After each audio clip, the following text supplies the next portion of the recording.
यशोदा नंदन की, देवकी नंदन की, कृष्ण कन्हैया।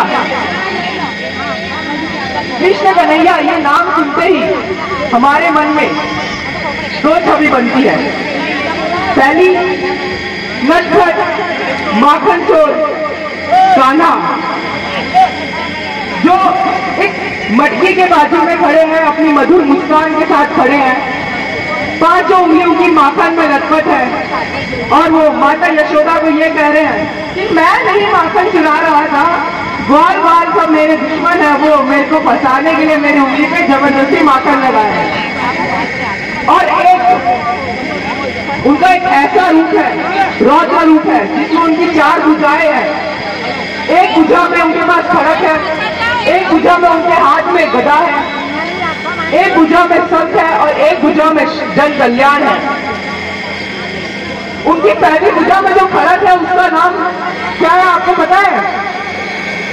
नंदक। उनकी दूसरी भुजा में जो गदा है उसका नाम है कामोदनी। और अब ये घड़ी आती है प्रश्न की, ये घड़ी आती है परीक्षा की। आज शाम आप में से कितने लोग याद है? कितने लोग याद है आज शाम? पीछे सभी लोग थे, सभी लोग थे। आज शाम ठीक 4:51 में हमारे महाराज जी ने एक प्रसंग सुनाया था। उस प्रसंग में मैं चाहूंगा आप लोग जवाब बोलिएगा नहीं, सिर्फ हाथ उठाइएगा कितने लोग को पता है। हमारे महाराज जी ने एक प्रसंग सुनाया था। उस प्रसंग में उन्होंने श्री कृष्ण जी की तीसरी भुजा में जो शंख है उसका नाम बताया था। वो शंख का नाम कितने लोगों को पता है? कितने लोगों को उस शंख का नाम पता है? केवल मेरी चाची जी थे तो सभी यहाँ। आज हमें एक ऐसा दृश्य देखने मिला जब महाराज जी को 4 से 5 बार बोलना पड़ा कि यहाँ ध्यान दीजिए, प्रसंग में ध्यान दीजिए। पर हमारा ध्यान हमारे संकटों, हमारी समस्याओं, हमारी चिंताओं में, हमारे मोबाइल की स्क्रीनों में था। तो यही समझने के लिए भागवत के प्रसंग से बाहर निकल के हमारे मन के भीतर के प्रसंग में झांकते हैं। एक बार एक पंडित जी थे जो यजमानी करके घर की ओर लौट रहे थे। घर की ओर लौटते वक्त उन्हें एक चप्पल की दुकान दिखी, वहां उन्हें रखी हुई एक चप्पल बहुत पसंद आ गई। वो तुरंत दुकान के अंदर गए। दुकान में उन्होंने बोला भैया ये चप्पल पैक कर दो। दुकानदार ने पैक की। बोला पंडित जी आपका 260 रुपया हुआ। पंडित जी ने जेब में हाथ डाला, जेब से केवल 110 रुपया निकले। उन्होंने बहुत मनाने की कोशिश की दुकानदार को कि भैया 110 रुपये में दे दो, नहीं है, पर दुकानदार नहीं माना। पंडित जी निराश होकर उस दुकान से लौट गए। जब वहां पहुंचे तो चाय पीते हुए उन्होंने पंडिताइन को कहा कि यार चप्पल तो बहुत बढ़िया मिली थी, परंतु पैसों की कमी की वजह से नहीं ले पाया। रात को खाना खाते वक्त भी उन्होंने पंडिताइन को यही बात बोली, यार चप्पल तो बहुत बढ़िया मिली थी, पर यार पैसे होते तो लेके आ जाता। रात को सोते जाते समय भी उन्होंने यही कहा कि यार चप्पल तो बढ़िया थी, टिकाऊ थी, अच्छी थी, सुंदर थी, परंतु पैसे नहीं थे। अगले दिन पंडित जी उठे, अपना नित्यम किया, पूजा करने बैठे। सभी एक दिन पंडित जी को खोजकर उन्हें आया। पंडिताइन को पूछा कि पंडित जी कहाँ है? तो पंडिताइन ने जवाब दिया कि वो चप्पल की दुकान में।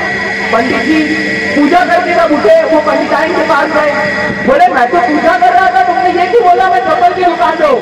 तब पंडिताइन ने जवाब दिया कि भले तुम्हारा शरीर यहाँ था, परंतु कल शाम से तुम्हारा मन, तुम्हारी चेतना उस चप्पल की दुकान के बाहर नहीं आई है, उस चप्पल की दुकान के बाहर। तो आज आप सबका भी शरीर हमारे बीच था, परंतु किसी को भी बात बनिया उनके शंख का नाम नहीं पता था। आप सभी की चेतना कहीं और थी। हमें श्री कृष्ण से काफी कुछ सीखना चाहिए। हम अपनी चिंताओं में खोए रहते हैं। अरे अरे मेरी कष्ट बहुत है, मेरी दुख बहुत है, मेरी तकलीफ बहुत है, अरे बच्चे की परीक्षा है, बैंक का लोन आ रहा है। क्या श्री कृष्ण के जीवन में कोई कष्ट नहीं थे, कोई समस्याएं नहीं थी? क्या श्री कृष्ण इस धरा में केवल सुख लेके आए थे? जिस बच्चे का जन्म कारागृह में हुआ हो, जन्म लेते ही माँ बाप से बिछड़ना पड़ा हो, केवल 3 दिन के बालक को पूतना नाम की राक्षसी मारने आती हो, और जन्म से लेकर उनके मरण तक देश भागने से पहले उनकी संपूर्ण द्वारका नगरी का समुद्र में विलीन हो जाना हो, क्या उनके जीवन में कष्ट नहीं थे, समस्या नहीं थी? परंतु श्री कृष्ण हमें क्या सिखाते हैं कि कष्टों से डरो मत, तुम कर्मनिष्ठ होकर अपने कर्म करते जाओ।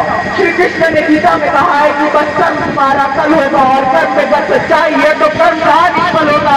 हर एक संकट का हल होगा, वो आज नहीं तो कल होगा, वो आज नहीं तो कल होगा। श्री कृष्ण हमें नारियों का सम्मान करना सिखाते हैं। श्री कृष्ण नारियों को शक्ति कहते हैं।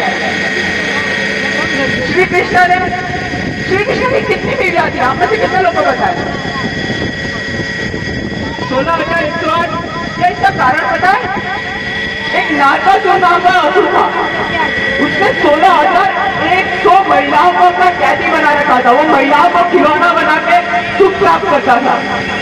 तब भगवान श्री कृष्ण ने उस असुर का वध करके उन महिलाओं को आजाद किया। परंतु जब समाज ने उन महिलाओं को स्वीकार नहीं किया, उनके परिवार वालों ने उन पर कलंक लगाए, तब उन्हें समाज में दर्जा दिलाने के लिए, उनसे दर्जा दिलाने के लिए श्री कृष्ण ने उन सभी को अपनी पत्नी के रूप में स्वीकार किया। श्री कृष्ण नारी सम्मान के लिए, महिलाओं के सम्मान के लिए, द्रौपदी के सम्मान के लिए उन्होंने महाभारत युद्ध की रचना कर दी। और ये तो हमारी संस्कृति थी। हमारी संस्कृति में ही नारियों का नाम पुरुष से पहले लिया जाता था। सीता राम, राधा श्याम, राधा कृष्ण। क्या आपने कभी ये सुना है कि कृष्ण राधा? नहीं सुना है ना।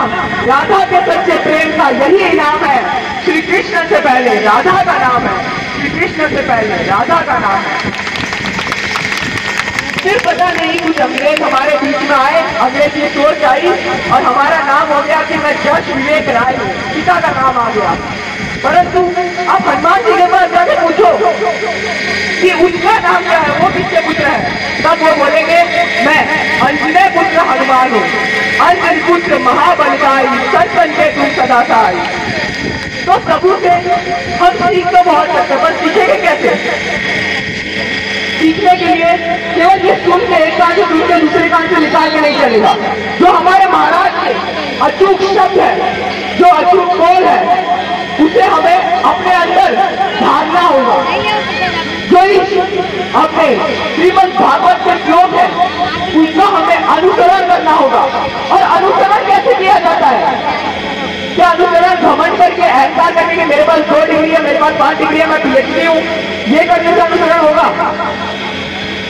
अनुसरण के लिए आप सभी को अपना अहंकार त्यागना होगा। श्री कृष्ण आज महाराज जी ने बताया, श्री कृष्ण इस जेल में उन्होंने 64 डिग्रियां के मास्टर थे। वो डिग्रियां आप भी पा सकते हो, 64 करोड़ में आप भी महाराज हो सकते हो। परंतु उसके लिए हमें खाली झोली लेके महाराज के चरणों में जाना होगा और उनके उनसे ज्ञान लेना होगा, उन्हें अनुसरण करके अपने जीवन की सफलता के लिए इस्तेमाल करना होगा। और महाराज की महिमा, गुरु की महिमा, गुरु के ज्ञान क्यों मैं क्या कहूँ, कैसे शब्दों में बोलूं? सब धरती कागज करूं, लक्ष्मी सब बन रहा है। सब धरती कागज करूं, लक्ष्मी सब बन रहा है। 7 समुद्र की मस्ती करूं, गुरु गुण लिखा न जाए, गुरु गुण लिखा न जाए। यदि मैं इस संपूर्ण धरती को कागज में बना दूं, यदि मैं सभी वनों के जो वृक्ष है उनकी लकड़ी से कलम बना लूं, 7 समुद्र के पानी की अगर मैं शाही बना लूं, तो भी मैं गुरु की महिमा का वर्णन, गुरु के ज्ञान का वर्णन शब्दों में नहीं कर सकता। इसलिए आज मैं चाहूंगा आप सबसे पहले हमारे गुरु जी, हमारे गुरु राधा रमन मिश्र जी का जयकार सबसे पहले लगाए।